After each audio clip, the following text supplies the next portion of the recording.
Temos hoje no jornal, na TV GGN, duas entrevistadas. Gabriela Rondon, que é pesquisadora e advogada do ANIS, Instituto de Bioética, e integrante do projeto Cravinas, que é como uma clínica jurídica de direitos humanos e direitos sexuais da Faculdade de Direito da UNB, e Melânia Amorim, que é médica ginecologista e obstetra, é professora universitária e participou das audiências públicas no STF em 2018 sobre a descriminalização do aborto, até a 12ª semana de gestação, nesse caso representando o Instituto Paraibano de Pesquisa Amorim Neto. Vamos começar, nós aqui do GGN agradecemos a presença de vocês, trazendo esse tema que comoveu tanto o país, que foi a questão da menina de 10 anos que é grávida por violência do tio e que não conseguia abortar. Mas a gente tem que levar em consideração que essa menina foi um caso que foi relatado.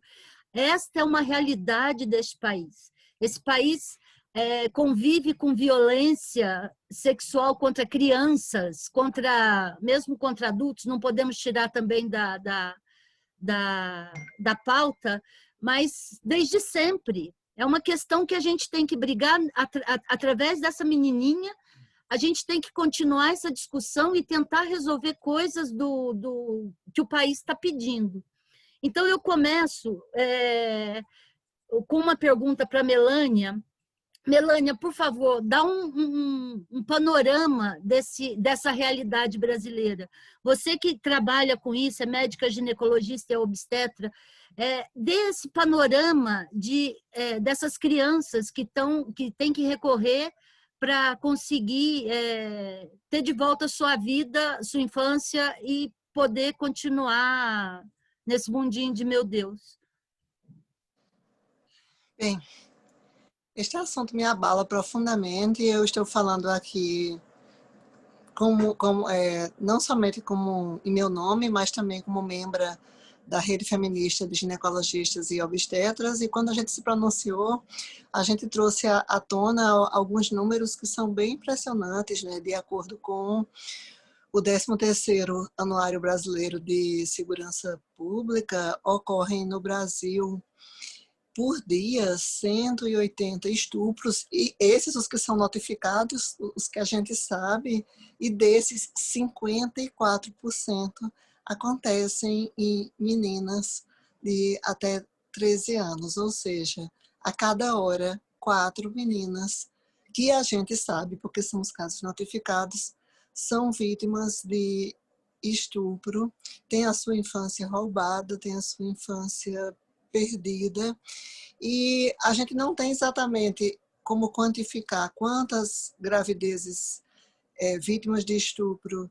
resultam em gestações, mas a gente tem dados de 2018 de cerca de 21 mil partos que aconteceram de meninas de 10 a 14 anos e em torno de 6 abortos por dia. Isso aí não conta todos os abortamentos induzidos ou espontâneos, mas são números impressionantes. E eu que já trabalhei tanto em serviços de aborto previsto em lei, serviços de atendimento a vítimas de violência sexual, mas que também como médica obstetra, dou plantão na emergência e também trabalho em intensivismo obstétrico, faço UTI obstétrica, tenho a oportunidade de prestar assistência a essas meninas e ver os resultados trágicos que a violência acarreta para elas. Então, eu fico realmente muito, muito comovida, porque ao longo da minha trajetória como médica, desde muito cedo, eu fui exposta ao contato com essas meninas. Eu até contei recentemente em uma entrevista que a primeira morte materna que eu vi na vida. Eu só era estudante de medicina e eu tinha 17 anos. Foi uma menina de 13 anos que ela e a mãe tinham recorrido a um aborto clandestino, inseguro. Elas não sabiam que tinham direito ao aborto previsto em lei. Isso foi há muito mais do que 30 anos. E essa menina se esvaía em pus com um buraco de permanganato em sua vagina. Aquilo me impressionou de uma forma tal que eu, mesmo tão jovem, eu me decidi que era meu destino, minha vocação, garantir que essas meninas tivessem acesso ao aborto seguro e previsto em lei. E a primeira interrupção que eu fiz como médica, eu só tinha 23 anos de idade e sozinha, porque muita gente no serviço tinha objeção de consciência. Também foi de uma menina de 13 anos de idade, vítima de estupro. Ela tinha uma paralisia cerebral do tipo tetraplégica espástica. E apesar de tudo isso, havia esse problema que ainda é recorrente, infelizmente. A gente tem que lembrar que a gente vive numa sociedade misógina e patriarcal e machista, e que o modelo de medicina e o tipo de profissional que se forma em nossas faculdades, infelizmente, por todas essas questões, não entende que nosso principal dever de consciência, nossa principal consciência está no cuidado com a mulher e em assegurar os seus direitos sexuais e reprodutivos. Então, não se admite que você coloque princípios, convicções filosóficas e religiosas acima do bem-estar das meninas. E, infelizmente, esse é o entendimento que prevalece em alguns locais, e foi isso que, acredito eu, que tenha atravancado esse processo, porque essa criança, desde o que ela foi atendida, ela tinha direito ao aborto seguro e previsto em lei, porque isso já está regulamentado, e não é de hoje, desde o Código Penal de 1940, parece que nossos legisladores, à época, já eram mais humanitários do que as pessoas que estão hoje gritando e fazendo escárnio e perseguindo quem se dedica a defender esses direitos. E aí, realmente, eu concordo que a gente deve aproveitar esse ensejo para enfrentar o problema, porque essa menina foi um caso que veio à tona e que a gente deve lamentar que tenha vindo à tona, porque ela tinha direito ao sigilo, à privacidade no seu atendimento, e tudo foi barbaramente divulgado sem autorização de ninguém. Esses acontecimentos vieram à luz, prejudicaram grandemente a assistência. As forças conservadoras mais reacionárias estiveram envolvidas nessa divulgação e foram à porta da maternidade, onde ela, no final, foi atendida em manifestações extremamente agressivas, onde religiosos, manifestantes, políticos gritavam aos brados que não somente a equipe era assassina, mas que a própria menina seria assassina. Mas a gente tem que aproveitar realmente para lembrar de tantas outras meninas que podem estar nessa situação, e a sociedade tem que se mobilizar para tomar várias medidas. Primeiro, a prevenção da violência de todas as formas contra a mulher e a proteção de nossas crianças. Segundo, o enfrentamento dessa violência e garantir a assistência às vítimas de violência quando ela ocorre. E segundo, o pleno funcionamento dos serviços, não só de atendimento às vítimas de violência, mas que possam assegurar o direito legal já estabelecido ao aborto seguro e previsto em lei. Então, para começar, era isso que eu gostaria de colocar. Gabriela, gostaria agora de partir para o outro lado dessa história dessa criança. A Melânia falou de um lado que ela tinha o direito ao anonimato e que já tinha direito previsto em lei. A gente tem, dentro dessa história, tem um gap aí que a gente não entende. Desde o momento que foi constatada a gravidez até o momento que ela conseguiu chegar no aborto, conseguir resolver a situação, tem um gap aí, tem uma lacuna de tempo aí. Isso foi... ela tinha uma ordem judicial, ela não precisaria entrar na justiça para garantir o seu direito. Como que você analisa esse ponto aí, esse pedaço da história dessa criança, entre o que ela tinha de direito e até quando foi acontecer, que passou de 22 semanas por conta de enganarem a família para não acontecer o aborto? Como que a justiça pode assegurar esse direito de volta? Tem maneiras de entrar na justiça contra esse hospital e esses médicos? Como que fica isso? Essa é uma boa pergunta, porque de fato o caso dessa menina, como vocês já mencionaram, ele é muito emblemático, mas ele não é individual, né? Ela é um exemplo de várias práticas que acontecem, que vulnerabilizam meninas como ela. Vocês estão me ouvindo bem? Só para saber. Então, sim, tá ótimo.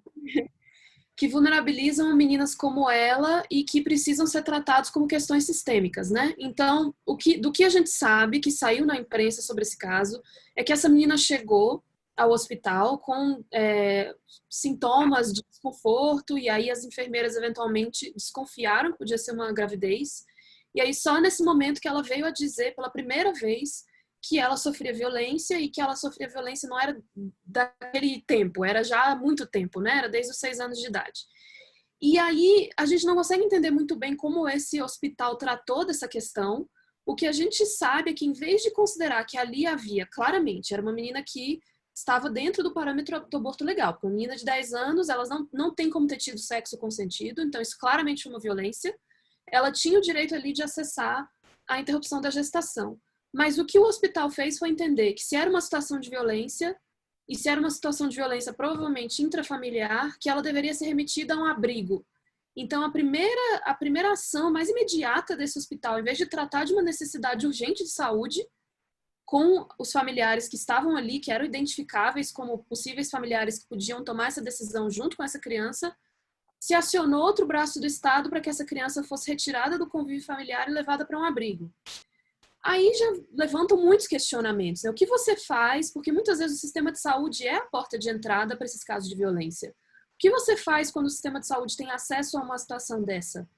Certamente a decisão de levar para um abrigo pode ser muito importante para muitas situações de crianças sob o contexto de violência, mas nesse caso levanta muitos questionamentos, porque o que ela tinha era uma necessidade de saúde. E, inclusive, em algumas notícias depois, disseram que a família era muito presente no CRAS local, que conheciam os avós e que eram os avós que eram responsáveis por ela, e os avós eram muito amorosos. Ou seja, o Estado não desconhecia a família dessa menina, né? Então, leva a gente a pensar, para além da questão do aborto, leva a gente a pensar como se imagina que vai proteger essa criança e essa família se tem possivelmente um agressor, que é quem deveria ser penalizado e responsabilizado, mas você penaliza a família inteira quando toma uma atitude dessa, que nem sempre é a melhor, né? De tirar a criança de onde ela estava sendo cuidada por esses avós, de não atender a necessidade que era da interrupção da gestação e de levá-la para esse abrigo. Então, houve essa demora, que foi dessa decisão, e aí é por isso que foi preciso acionar a justiça. Porque uma vez que a menina não estava mais com a família, quem era responsável legalmente por essa menina era o Estado. Né? Não tinha mais como os avós decidirem. Muito embora os avós, até onde dá para entender, os avós eram que tinham a guarda da criança. Mas uma vez que ela é levada para o abrigo, precisa acionar a justiça necessariamente. Então isso leva a uma série de demoras, né? E aí sim vai se acionar o Ministério Público, que é quem vai estar responsável por, né, dizer o que é o adequado naquele momento e pedir para o juiz em nome da menina. E aí o juiz autorizar, e aí isso voltar ao sistema de saúde, agora com uma autorização judicial. E aí, na autorização, eles disseram que era para levar a menina para Vitória, tirar da cidade dela, levar para a capital, porque esse hospital supostamente seria mais adequado. E aí, quando chega em Vitória, já é mais uma nova camada. porque aí eles vão dizer que não estava dentro do parâmetro legal. Primeiro disseram isso, que não é verdade, porque o parâmetro legal, de acordo com o Código Penal, é que não há limite de semanas de gestação para fazer essa interrupção. Há uma outra discussão sobre as normas técnicas do Ministério da Saúde, mas as normas técnicas não são leis. Então, o critério legal estava atendido, e aí, depois de pressionados, disseram que não, na verdade era porque o hospital não tinha condições técnicas, não tinha um protocolo, não tinha condições técnicas.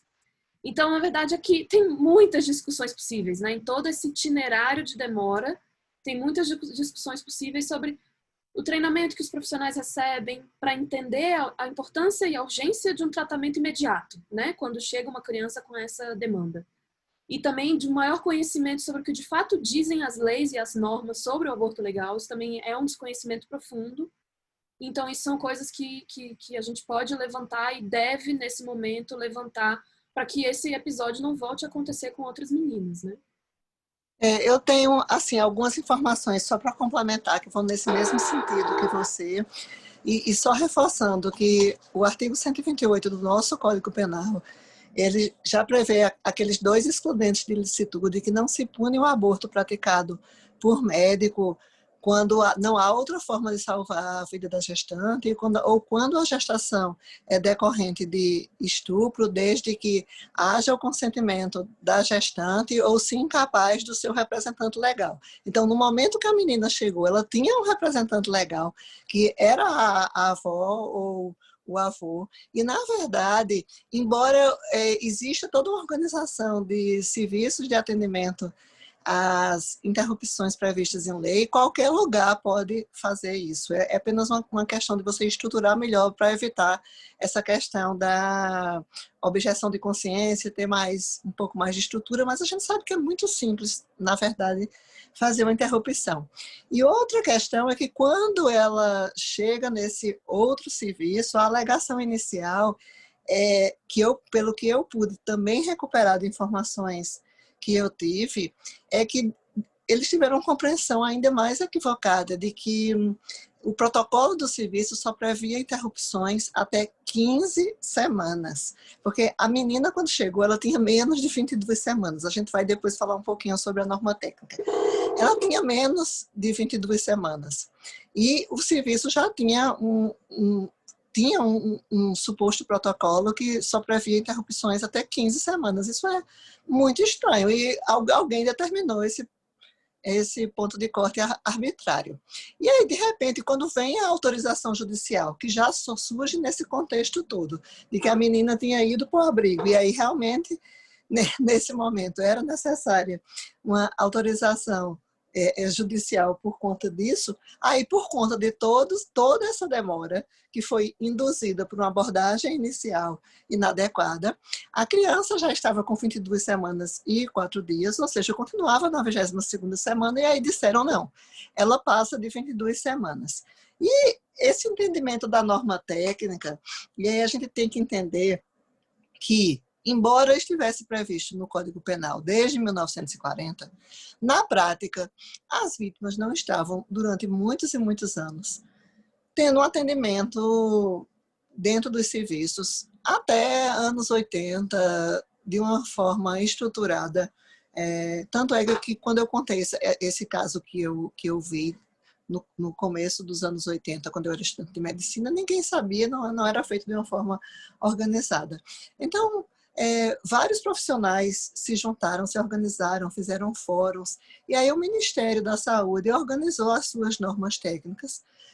E essa norma técnica vigente, que é a 3ª edição de 2012, na época eu acho que foi até tipo um avanço dizer que existia até 20, 22 semanas, porque muito serviço até hoje coloca que só pode interrupção até 12 semanas, estabelecem uns pontos de corte, mas isso não existe do ponto de vista jurídico, a gente tem que explicar muito bem, porque aborto, do ponto de vista jurídico, é a interrupção da gravidez em qualquer idade gestacional. E mesmo do ponto de vista médico, a gente não tem que distinguir aborto espontâneo, que realmente é quando ocorre o aborto até 20 a 22 semanas, isso é um aborto espontâneo, porque marca a distinção entre a expulsão de um concepto pesando menos que 500 gramas, porque a partir disso vai ser um nascimento prematuro ou um natimorto. Tanto é que um bebê que nasce morto antes de 22 semanas, a gente não pesa, aliás, você pode até pesar, mas aí você não faz declaração de óbito, não faz nada, não tem que enterrar, descarta. E a partir de 22 semanas, nos nascimentos espontâneos, aí sim é que há uma delimitação. Mas isso não se aplica aos abortos induzidos, que aí nós seguimos o entendimento jurídico, e isso tem descritores na literatura médica especializada. Também acontece que uma geração toda de médicos, aliás, várias gerações, aprenderam nos livros e aprenderam seguindo orientações equivocadas, que era isso, 20 a 22 semanas, e ficou na cabeça, deixando de ter esse entendimento do que o direito prevê, do que é aborto, e começou a se colocar esses limites, mas isso não existe nos países mais avançados.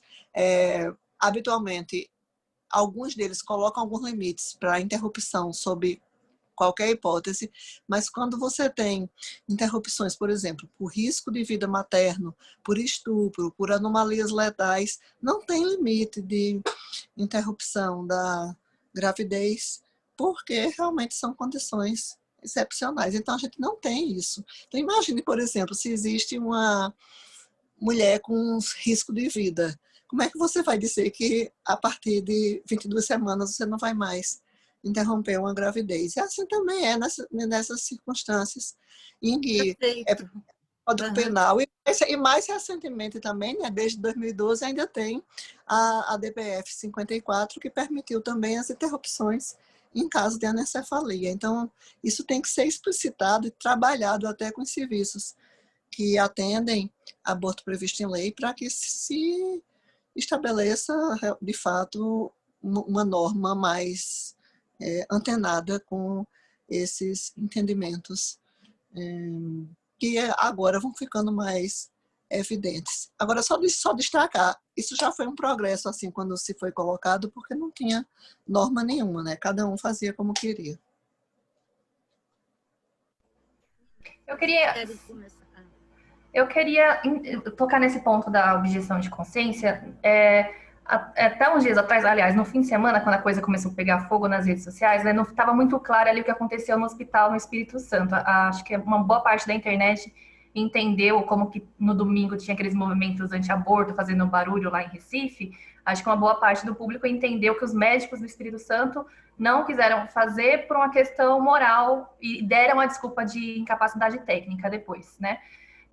Não está muito claro.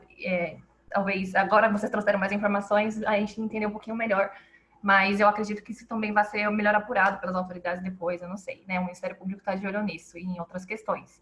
Mas, enfim, eu queria entender se essa história o que é essa história da objeção de consciência, o que significa isso? O médico pode alegar, então, que ele não quer fazer o aborto, no caso das 22 semanas, por uma questão de religião dele, algo nesse sentido? E, para a doutora Gabriela, se isso tem respaldo na lei, porque eu sou jornalista, mas eu também sou mãe, eu tenho uma menina de 4 anos aqui em casa, e quando eu vi o caso no domingo, é claro que todo mundo ficou abalado, eu fiquei pensando se fosse comigo, né? Se eu chego no hospital e eu sei que minha filha tem o direito a passar por aquele procedimento em função de estupro, e o hospital me diz que não vai fazer, né?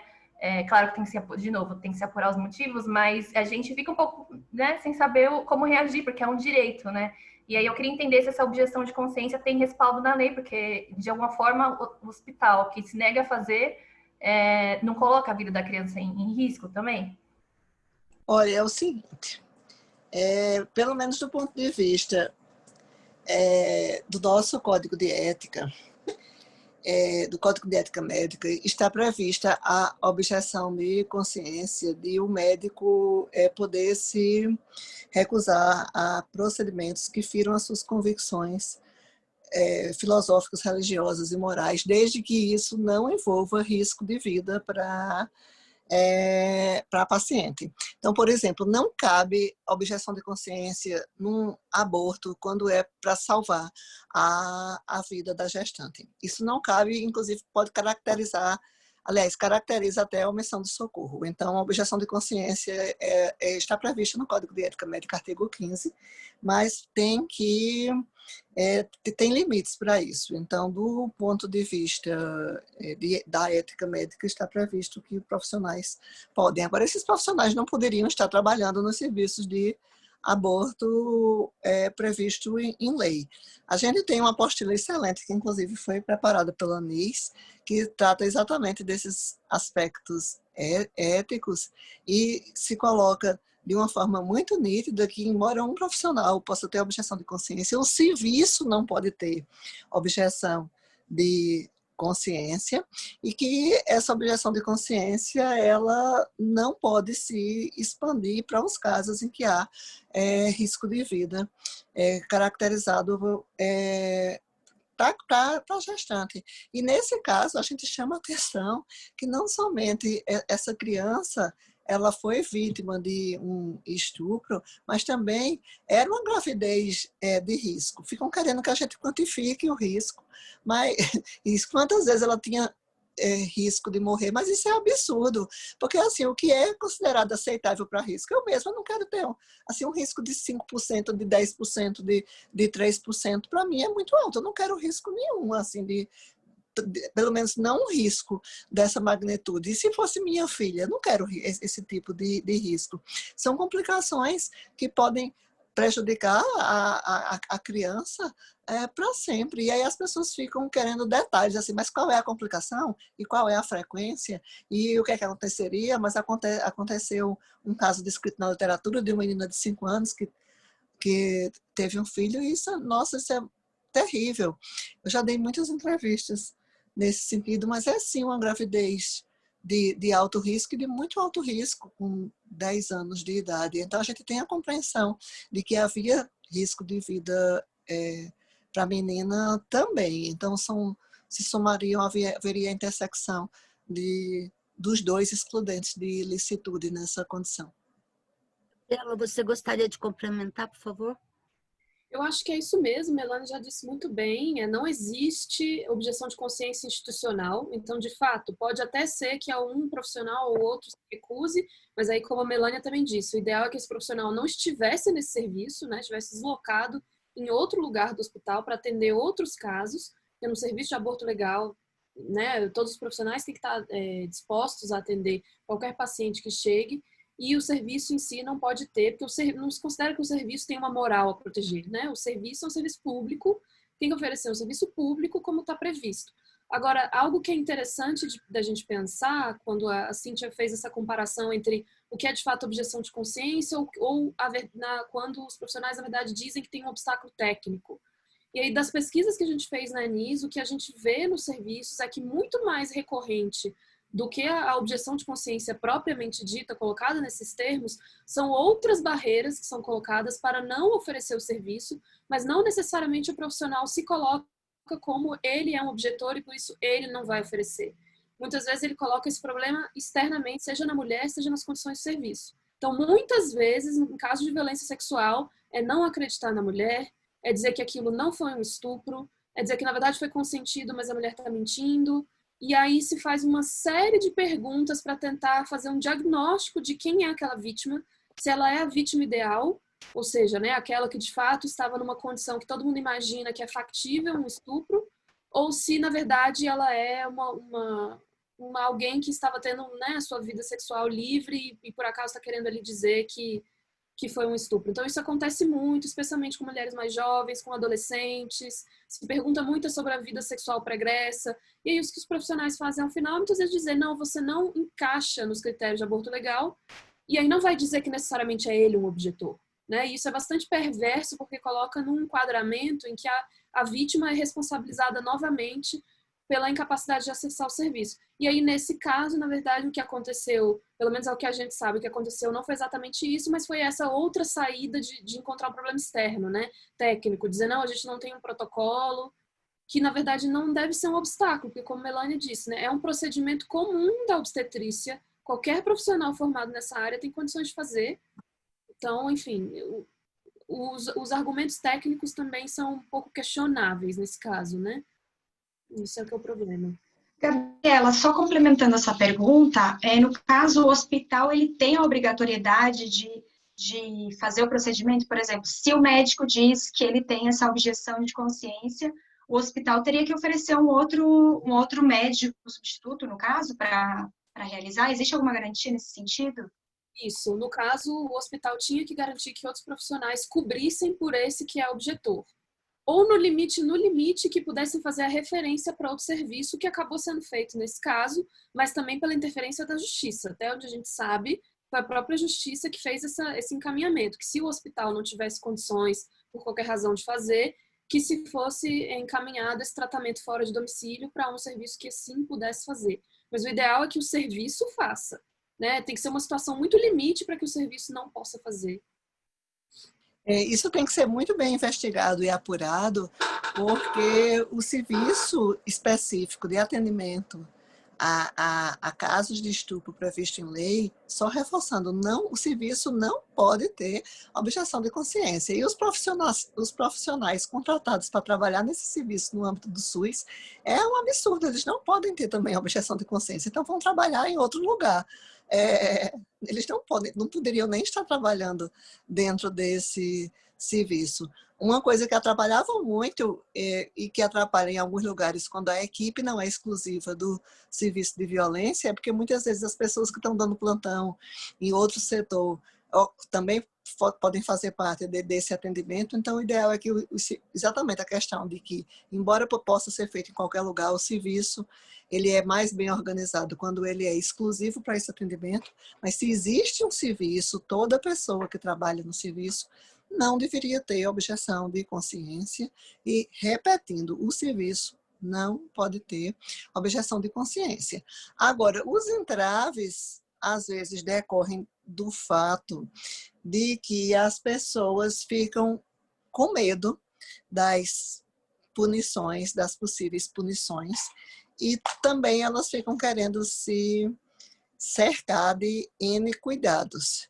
Elas pensam muito, nesse caso específico dessa menina, eu não creio, mas além de pensar muito que a mulher está mentindo, é o mito da mulher sedutora e mentirosa e a procura de uma vítima ideal, de uma vítima digna, mas elas procuram se cercar de um monte de documentos que não são necessários em lei, né? O boletim de ocorrência, um alvará judicial, e nada disso é necessário, porque se já está previsto em lei, então assim, isso aí já respalda a necessidade, mas eu acredito que por conta de uma legislação punitiva, proibitiva em relação às outras formas de aborto, existem pessoas que têm esse temor genuíno de elas virem a ser responsabilizadas pelo crime de aborto, e isso pode ser um fator limitante, porque pessoas com objeção de consciência, como realmente Gabriela disse, genuína, que em casos extremos como esse, vamos dizer assim, eu não faço de jeito nenhum, elas não são tão frequentes como essas pessoas que encontram outro tipo de razão para não fazer o aborto. Só para entender um detalhe, Melânia, só no que ela acabou de falar, que me chamou bastante atenção, você falou de receio de punição dos profissionais de saúde, é isso? Que tipo de punição pode ser aplicada? Não, porque eles... Veja só, a nossa legislação geral, isso é um dos problemas de você ter uma legislação proibitiva, uma legislação que criminaliza o aborto. Então, as pessoas ficam confundindo e achando que elas vão ser perseguidas e que elas vão sofrer um julgamento moral e que elas podem ser punidas.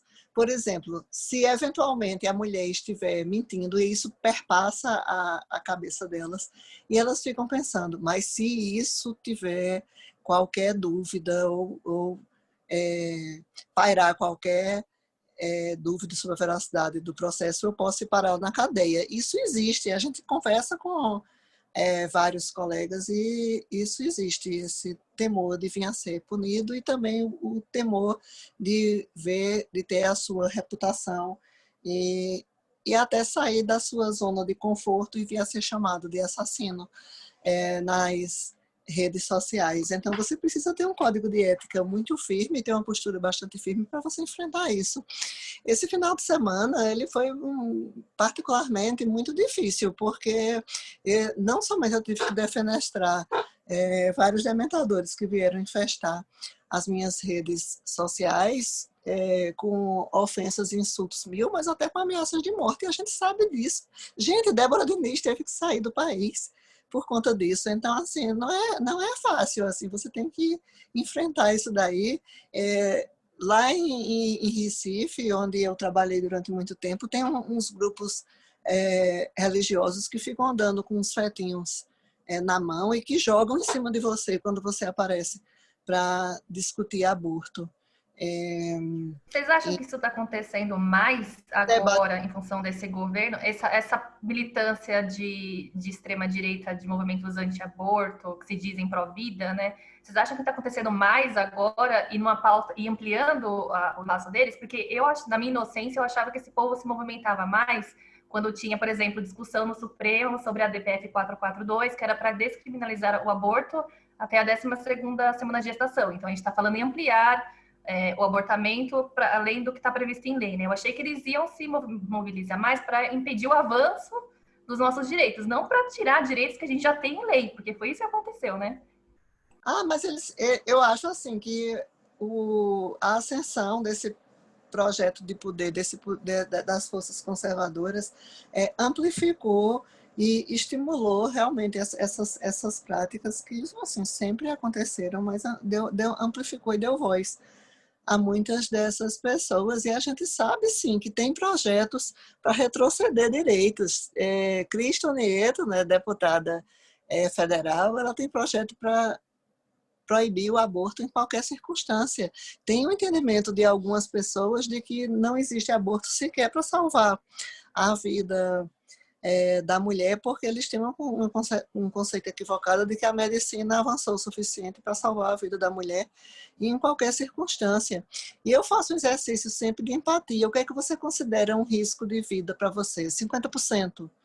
10%, 5%, 1%? Isso é muito, isso é pouco? Qual é o risco que você está disposta a correr? E quando a pessoa faz esse exercício, você entende que só quem está disposto a saber qual é o risco que é capaz de correr é a mulher. Inclusive, a gente não vai fazer o aborto, mesmo em risco de vida, se a mulher não concorda, porque a mulher pode estar disposta, de repente, a arriscar a sua vida, mas a gente não pode retirar esse direito que é previsto em lei, que há um entendimento internacional. Eu acho que existem muito poucos países, mas a gente sabe que existem esses países em que aborto é criminalizado em qualquer circunstância, e isso acarreta mortes terríveis e prisão de mulheres por conta disso daí. E eu acho, sim, que a ascensão da extrema-direita e o projeto de poder, eu não diria nem conservador, porque é reacionário mesmo, garantiu visibilidade e deixou essas pessoas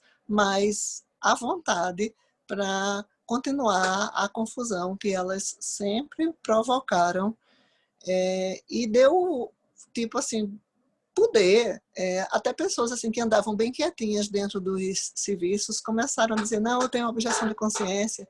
Então elas passaram a se expressar de uma forma mais, digamos assim, à vontade, mais espontânea. Gabriela, uma dúvida. Você ia completar? Você quer completar? Depois eu pergunto.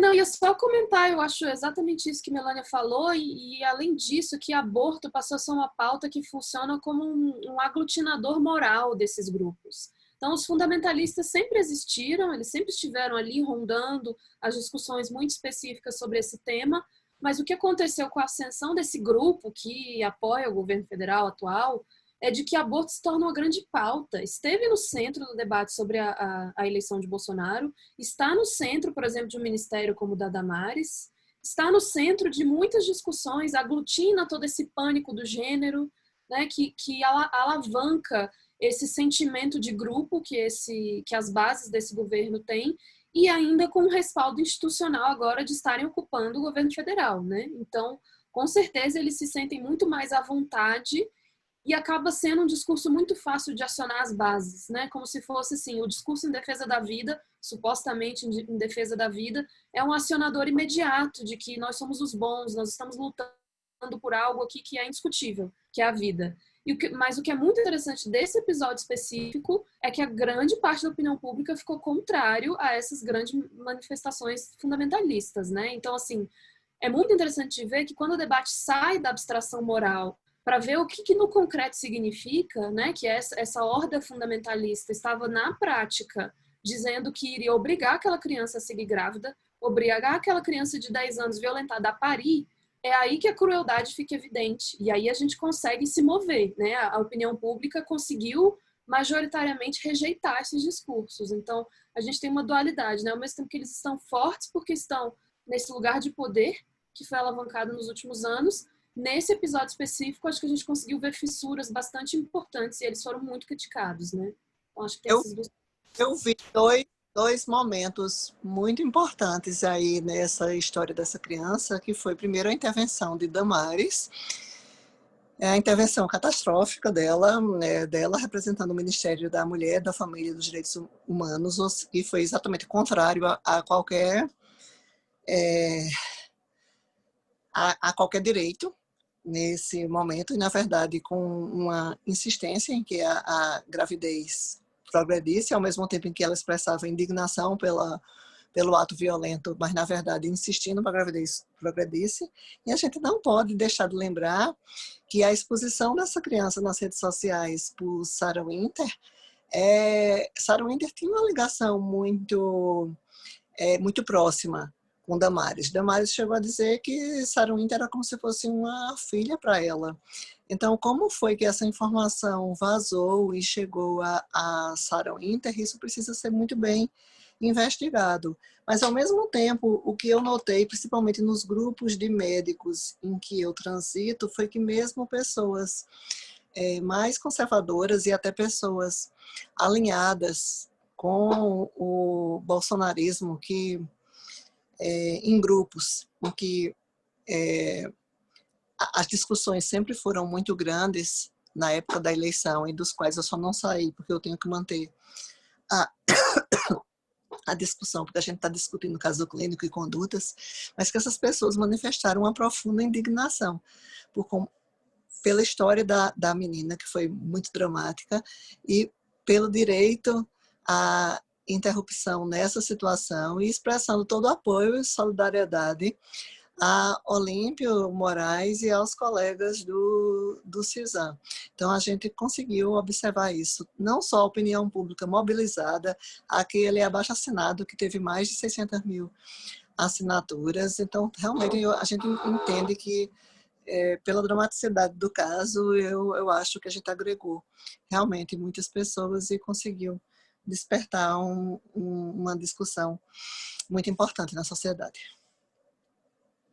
Um ponto que você levantou, que seria a minha pergunta para Gabriela, no caso específico do jurídico aí da questão, você está falando de uma menina de 10 anos, e você está falando de um processo em sigilo de justiça.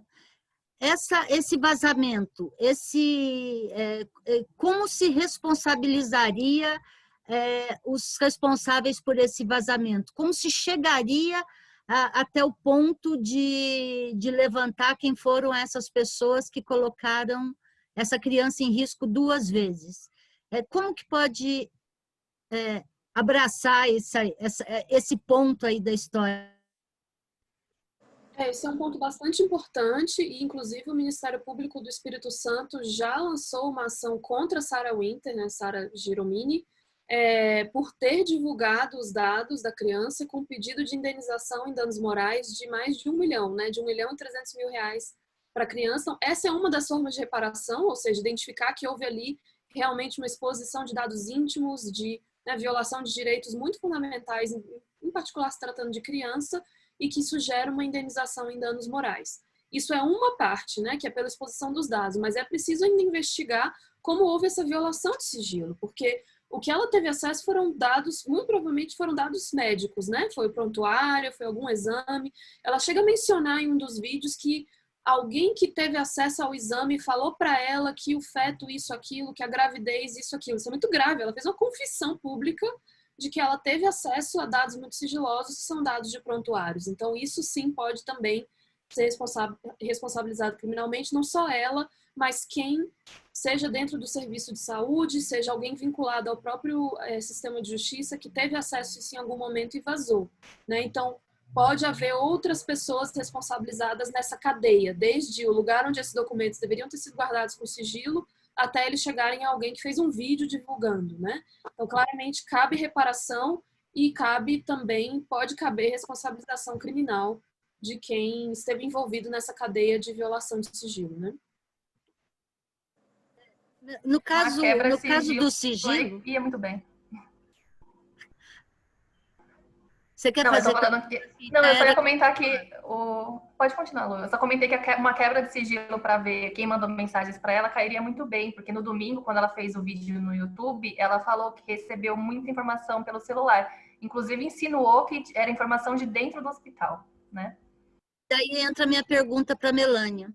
Melânia, quando a gente fala na questão do sigilo, você tem o sigilo que é de justiça e você tem o sigilo que é próprio dos profissionais de saúde. Então, qual é o caminho dentro de um hospital quando há quebra de sigilo? Então, se foi dentro do hospital que saiu a informação para a Sarah Winter, como que está previsto isso dentro dos estatutos de medicina, de ética de medicina, e como que se resolve isso dentro de um hospital? Aí já é bem complexo, porque a quebra do sigilo pode ter acontecido em diversos níveis da hierarquia hospitalar, e aí eu não sei exatamente de onde aconteceu o vazamento da Mas informação. assim, colocando, porque tem uma investigação. Se o vazamento tiver acontecido por conta da equipe médica, é caso de denúncia ao Conselho Regional de Medicina, porque isso é uma infração médica grave, do mesmo jeito que se foi por parte da enfermagem.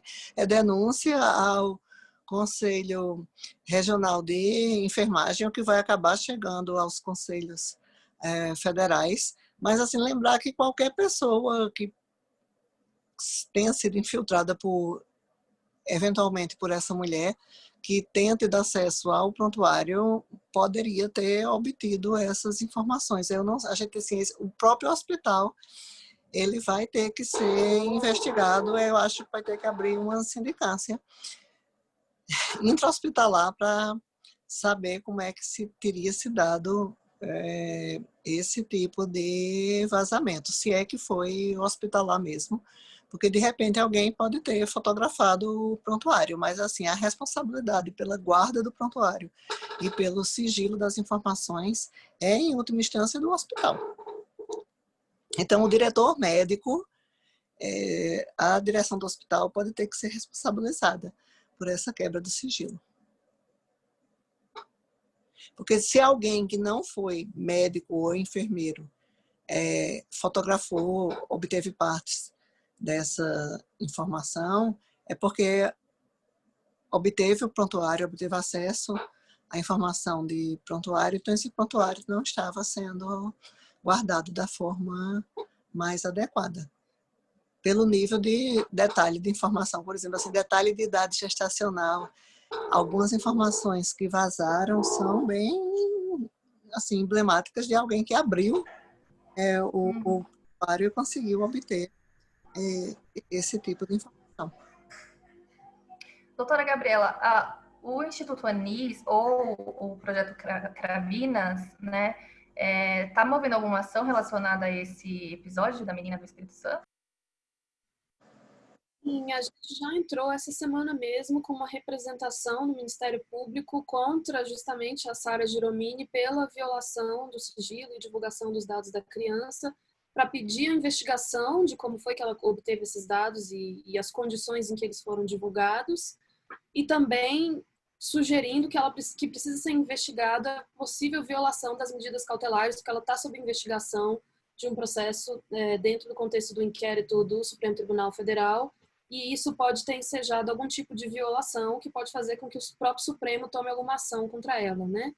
Então, são várias camadas aqui de possíveis violações, além de ela ter claramente caluniado, imputado crimes a outras pessoas quando ela fez a divulgação dos dados, como, por exemplo, a própria professora Débora Diniz, as deputadas Maria do Rosário, sugerindo que elas estariam promovendo a tortura de crianças quando elas falam em defesa do acesso ao aborto legal.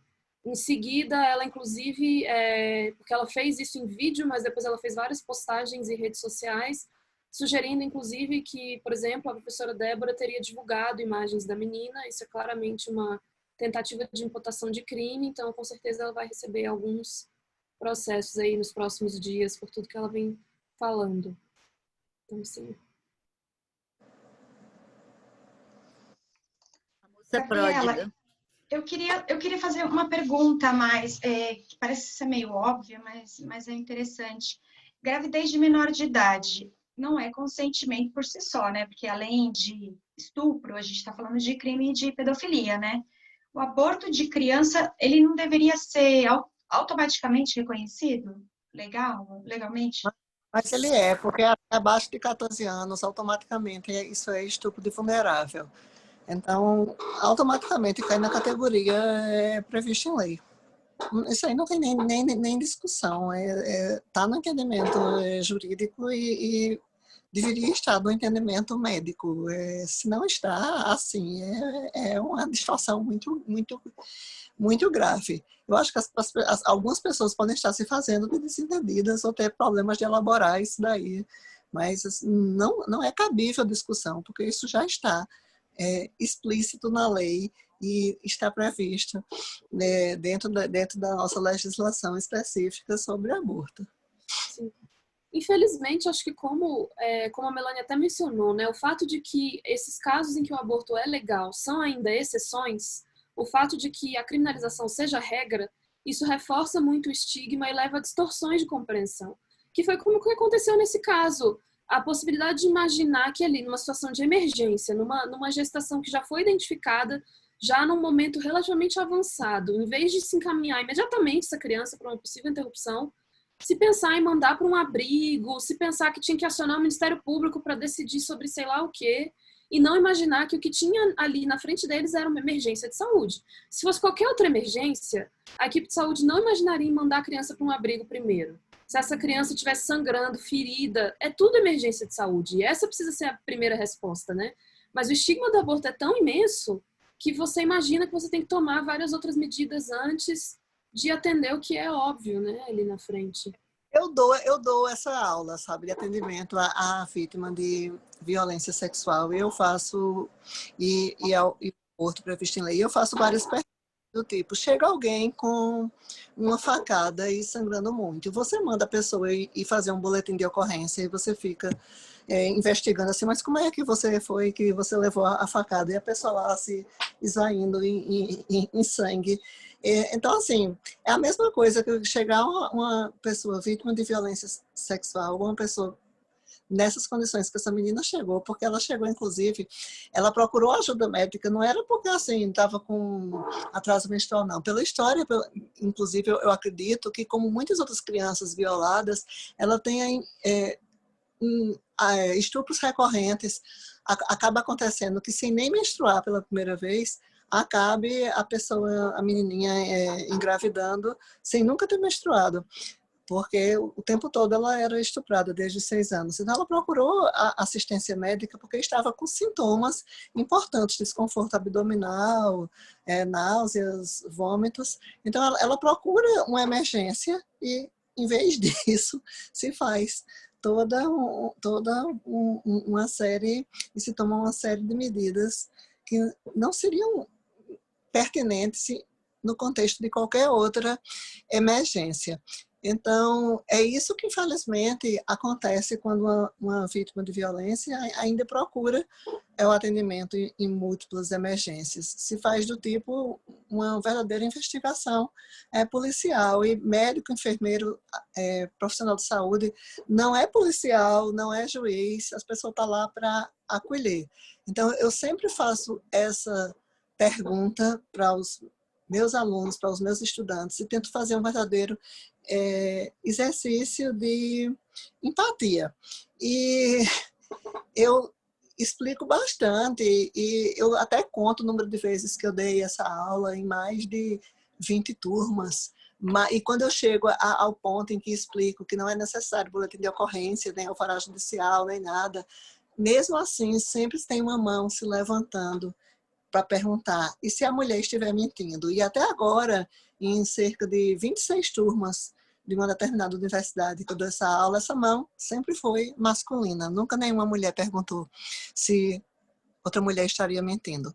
Esse mito da mulher mentirosa, ele não se sustenta, até porque a maioria dos serviços de atendimento ao aborto previsto em lei, eles funcionam com capacidade subótima. Eles estão atendendo um número muito pequeno de abortos previstos em lei. Se a gente compara com o número enorme de estupros que acontecem, o número de estupros já é subnotificado. Então, a gente tem...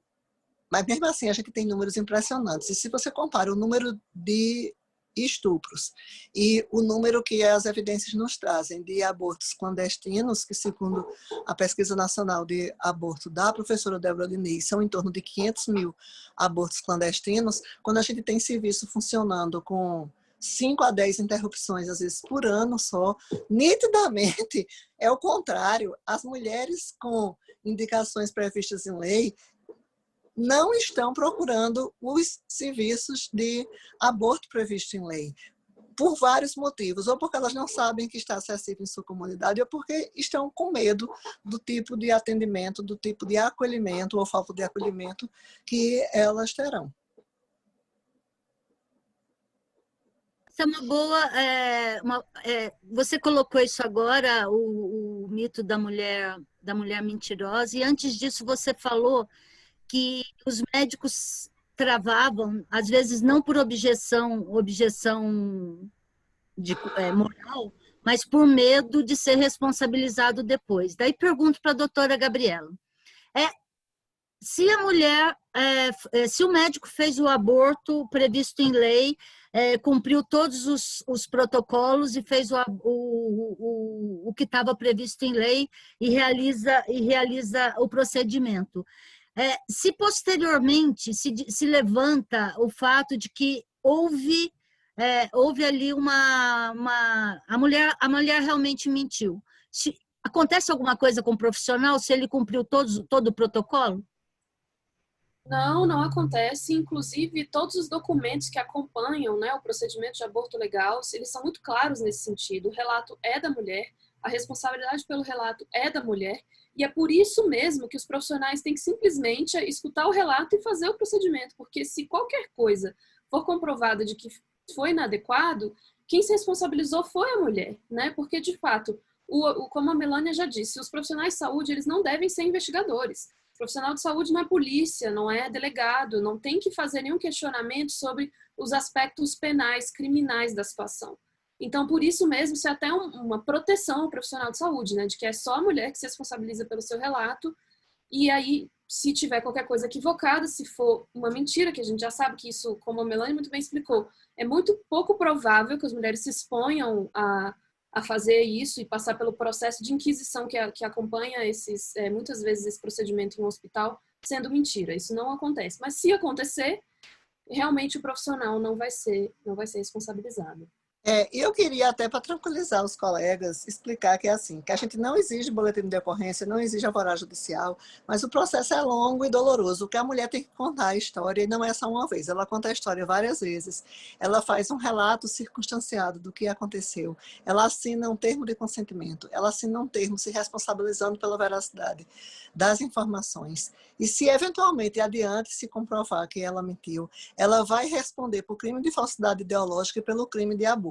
E ao médico nada vai acontecer, porque ele partiu do princípio de presunção da veracidade e não se pune qualquer ato praticado. Por isso, se na vigência daquelas condições ele estava acreditando na palavra da mulher. E tudo isso está na nossa norma técnica e também numa publicação do Ministério muito boa, muito pertinente, que são os aspectos jurídicos do atendimento às vítimas de violência sexual, para quem se interessar e tiver essas dúvidas. É assim, porque essa dúvida, às vezes, ela está permeando realmente o imaginário das pessoas, que é o famoso mito de Freda, se a mulher mentir. Então, a gente, às vezes, para reconfortar e reafirmar essas pessoas, a gente tem que explicar que se isso acontecer, quem vai responder é a mulher e não o médico, e que, na verdade, não é assim também, que a pessoa chega e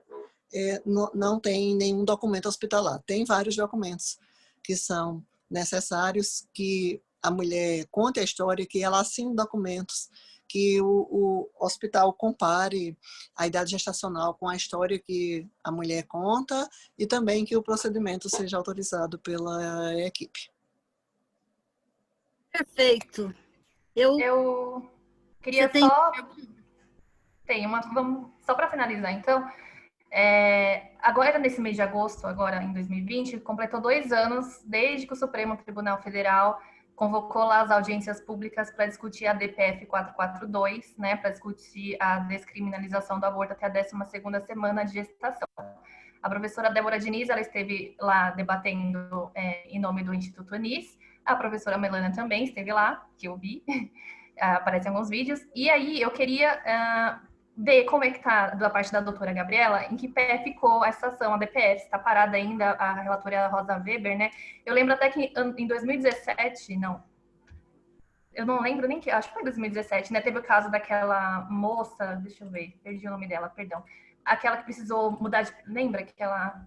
Rebeca? Deixa eu ver se... Isso, a Rebeca, ela entrou com um pedido individual para realizar o aborto no comecinho da gestação, e a ministra Rosa Weber negou, dizendo que tem essa DPF em discussão e que a DPF seria um julgamento rápido. Estamos aí desde 2018 esperando novidades e eu não sei, eu queria ver com a doutora o que avançou e queria ver com a doutora Milena de outro lado como que ela viu a participação de tantos professores universitários, inclusive médicos, contra o aborto e às vezes até usando dados bem questionáveis ou questionando o número de vítimas aqui no Brasil todos os anos, né, para impedir que esse projeto passe. Sim, é uma ótima pergunta e eu acho que retorna agora, ainda mais com o retorno do tema agenda política, retorna como um questionamento para o Supremo sobre de que maneira vai encarar essa possibilidade de decisão que tem diante de si, inclusive considerando que, como já discutimos aqui, o fato de que o aborto siga sendo criminalizado tem um efeito tão perverso, inclusive nas hipóteses legais, que são justamente essas em que crianças, adolescentes, mulheres vítimas de violência não conseguem ter acesso ao mínimo, né? Ao básico de acesso às necessidades de saúde. Então, isso fica ainda como um questionamento aberto, porque, de fato, o último andamento processual, digamos assim, foi a audiência pública de 2018, não houve outros andamentos desde aí. No fechamento da audiência, inclusive, a ministra Rosa disse que agradeceu todos os participantes e disse que agora era um momento muito rico para o Supremo se debruçar sobre as evidências que foram apresentadas e conseguir amadurecer um posicionamento sobre o tema e que retornaria depois, enfim. E, de fato, esse rito ele não tem um prazo, né? A ministra não é obrigada a retornar com esse tema em nenhum prazo estipulado. Realmente, isso fica um pouco a critério da relatora. E o que houve até aqui foram que mais organizações da sociedade civil apresentaram as peças, né, de amicus curiae, que é aquilo, amigo da corte. São associações que oferecem ainda mais dados para o Supremo Tribunal Federal decidir sobre o tema. Isso continua acontecendo, o que mostra que a sociedade civil quer discutir o tema, acha que é pertinente, acha que o Supremo tem algo a dizer e realmente acho que seria um excelente momento para se pautar esse caso novamente e discutir a respeito. Além dessa DPF, só antes da doutora completar, além dessa DPF 442, feita pelo PSOL, tem alguma outra ação no Supremo que também discuta a descriminalização até a 12ª gestação, outra marco, né, dentro da gestação? Alguma outra ação nesse sentido? Não, essa hoje em dia é a única. Existia até fim de abril desse ano a ADI 5581, que foi proposta pela Associação Nacional dos Defensores Públicos, que era aquela ação relacionada à Zika. Ela não era uma ação unicamente sobre aborto, ela era uma ação muito mais complexa, porque ela pedia a proteção de direitos violados de crianças e mulheres afetadas por Zika. Então tinha desde tudo, desde a extensão do benefício de transferência de renda, que é o BPC, o acesso aos serviços de saúde, o acesso a métodos contraceptivos para conseguir evitar a gestação diante de uma ameaça de Zika, mas um dos tantos pedidos era esse pedido de interrupção da gestação, caso a mulher estivesse infectada por Zika e em sofrimento mental. Infelizmente, o Supremo colocou esse tema de volta na pauta pela 4ª vez, agora em abril, ou seja, já no momento de quarentena, quando os julgamentos estavam sendo feitos de maneira virtual, e infelizmente acabou rejeitando o processo por questões processuais, ou seja, não se pronunciou sobre o mérito, não disse nem que sim, nem que não, só disse que ele não poderia julgar aquela ação por questões técnicas processuais. Na prática, o que deixa evidente é que o Supremo não queria decidir sobre esse tema e, de alguma maneira, deixou esse caso de lado, né? Então, a gente tinha 2 ações até este ano que discutiam, de alguma maneira, aborto, e agora a gente só tem realmente a 442. Olha, aquela audiência, ela foi muito emblemática, inclusive foi a última vez que eu vi Débora Diniz ao vivo, porque ela teve que sair do país depois, e nós tivemos a oportunidade de ver a participação de diversos médicos, e inclusive alguns representando algumas sociedades e organizações. Mas eu quero destacar aqui que todos aqueles que se pronunciaram contra a DPF 442 e com argumentos para lá de duvidosos, eles eram representantes de instituições duvidosas, como tal o Instituto Liberal, ou de instituições religiosas, como Gandra e outras instituições religiosas que não apresentaram nenhum argumento convincente ou tinham afirmações extremamente falaciosas que não resistiam à contra-argumentação, inclusive a argumentação contundente de Débora quando os dados do seu estudo foram confrontados por Rafael Parente, que ousou testar, duvidar da confiabilidade da metodologia da pesquisa nacional sobre aborto, e ela realmente o destruiu em sua contra-argumentação. Mas, ao mesmo tempo, eu quero destacar que várias instituições e vários médicos de instituições seríssimas estavam lá presentes, inclusive a Sociedade Brasileira para o Progresso da Ciência, a Academia Nacional de Medicina, com 2 representantes, o professor Jorge de Rezende e o Temporão, e que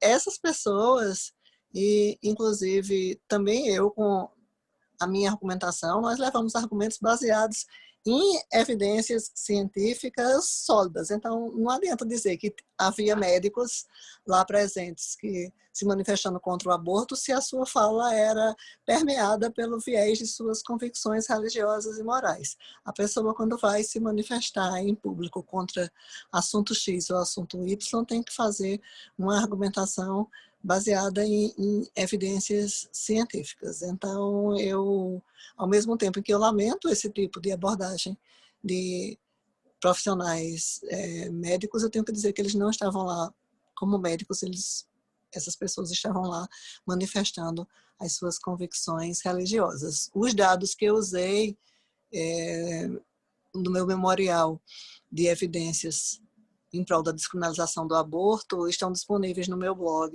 Estuda Melânia, e eu fiz um sumário das evidências científicas que aquela época estavam disponíveis, demonstrando exatamente tudo que a gente já sabe, que uma legislação proibitiva não diminui o número de abortos. Pelo contrário, em países onde existe uma legislação proibitiva, a gente tem até mais abortos, e as repercussões sobre a saúde das mulheres são catastróficas, porque aumentam o número de abortos inseguros. Isso só causa sofrimento, morte e dor, porque em decorrência dos abortos inseguros ocorrem complicações as mais diversas, com repercussões em longo prazo, isso quando na vigência disso não acontece a morte. Então, são, só aqui no Brasil, mais de 200 mortes anuais por abortos inseguros, em um panorama onde a gente tem pelo menos 500 abortamentos inseguros, quer dizer, inseguros não, mas pelo menos 500 mil abortamentos na clandestinidade por ano. Temos muita coisa pela frente ainda nessa batalha aí. Gostaria muito de agradecer a presença de Melânia e de Gabriela aqui conosco nessa discussão que não acabou, é uma discussão que está só começando, porque o tema pede muito mais engajamento, tanto de jornalistas quanto de médicos e advogados, porque a situação está complicada para a mulher em termos de segurança, em termos de compreensão, com esse mundinho que a gente está vivendo hoje de fundamentalismo extremo. Muito obrigada por vocês aceitarem essa conversa e vamos deixar a porta aberta para uma próxima em breve. Meninas, agradeço a presença de vocês também e até mais. Obrigada.